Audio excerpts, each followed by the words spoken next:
अरे भाई क्या हो गया यार, अभी तो इतने दिन बाकी हैं ईद में, ज्यादा शौक वोक चढ़ गया क्या? अरे नहीं नहीं, बस सोचा जल्दी ले आते हैं कि खिला पिला के मोटा ताज़ा कर देंगे। बाकी ये बताएं क्या खिलाऊं इसको? कच्चे आलू खिलाओ, कच्चे आलू, जल्दी वजन पकड़ेगा। अरे भाई क्या हो गया यार, परेशान बैठे हो क्या? लाइट वाइट चली गई तुम्हारी? यार जानवर जुगाली नहीं कर रहा।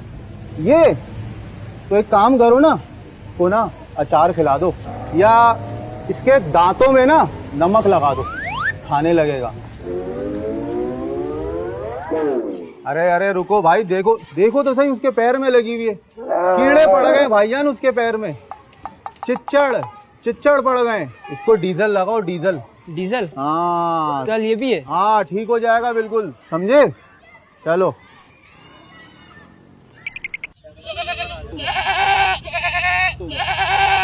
अरे भाई देखो तो सही यार, बकरा कितना बोल रहा है, उसके पेट में दर्द होगा यार। बकरा ले आते हैं यार, रखना नहीं आता यार इन लोगों को।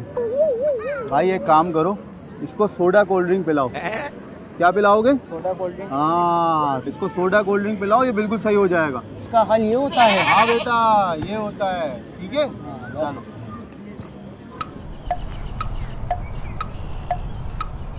रुकिए जरा जी इतनी भी क्या जल्दी है? अगर आपको तकलीफ होती है तो आप डॉक्टर के पास जाते हैं ना। जी जी, डॉक्टर के पास जाता है। तो जानवरों के लिए इस तरह क्यों? मशवरा देने वाले को चाहिए कि बिला वजह के मशवरे ना दे, क्योंकि ये भी तो एक जिंदा जान है, इन्हें तकलीफ पहुंचती है। और जानवर लाने वाले को भी चाहिए कि वो हर किसी के मशवरे पे अमल ना करे और इन्हें डॉक्टर के पास लेकर जाए, ताकि इन्हें तकलीफ का खदशा कम हो।